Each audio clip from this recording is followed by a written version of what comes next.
The Fourth State Duma in Russian history convened on November 15, 1912. And 5 years later, it was time for a Soviet Congress. How did we get here? A year and a half into the Duma's term, Russia became involved in a little something called the Great War. Just after the conflict's start, when Russia, like most countries, was overcome with a temporary sense of patriotism, the Duma dismissed itself to not burden the government with unnecessary politics. This gesture did not last the winter. A series of scandals and incompetencies by the government rallied support for the Duma and criticism of the war effort, led by radicals like Alexander Kerensky. Others deserted their seats to participate in the war effort at home. In August 1915, the majority of the remaining Duma, including the Cadets, Progressists, the two Octoberist groups, the center, and the left wing of the Nationalists, decided to form a united coalition called the Progressive Bloc to coordinate wartime policy and hopefully work with the government. The remaining non-progressive rightists loosely became known as the Black Bloc.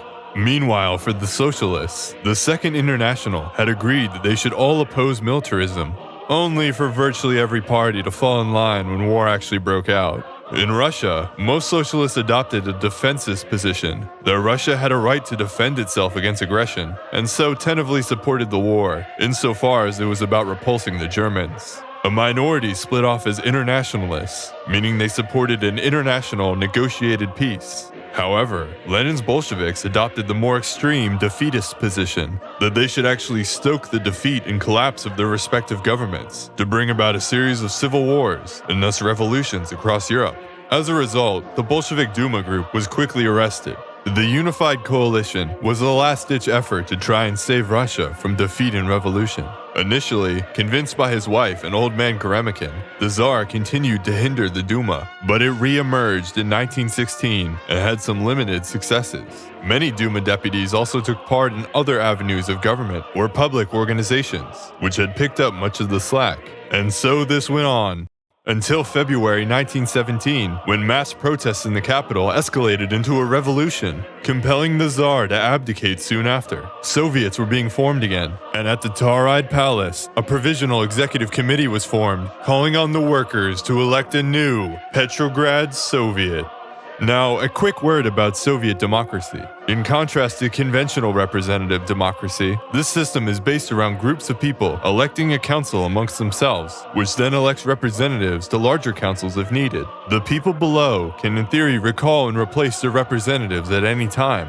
Petrograd's first executive represented all the major leftist groups, with a slight Menshevik plurality.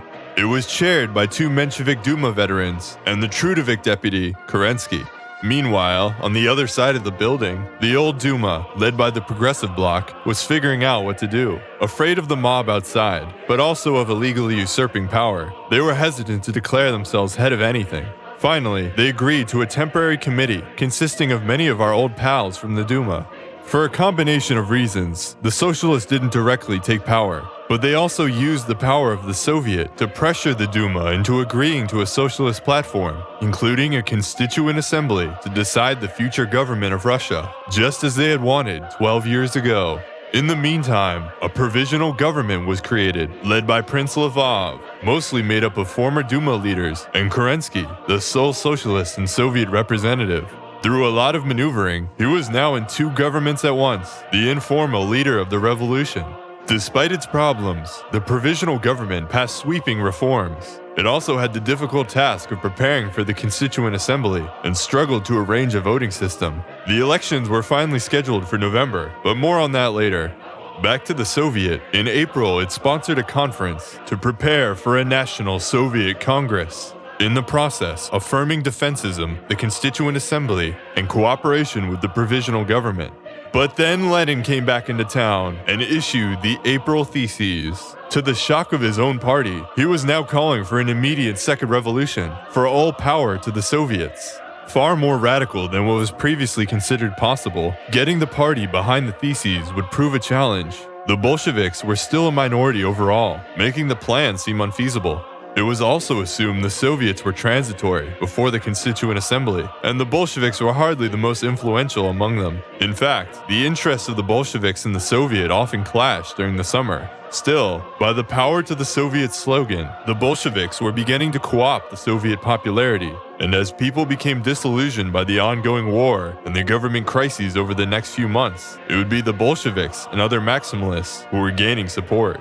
And that brings us to our first election for the first All-Russian Congress of Soviets. Let's see how they did.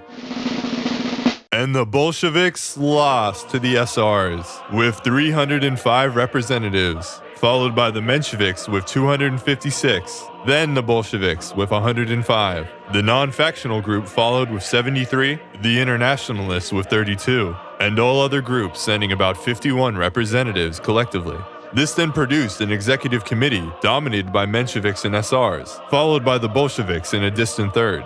The Menshevik, Nikolai Chokidze, was elected chairman. In a defeat of the Bolsheviks, the Congress voted to support the Provisional Government and to continue the war. But the Congress is perhaps most famous for Lenin's heckling that he was ready to seize power at any moment.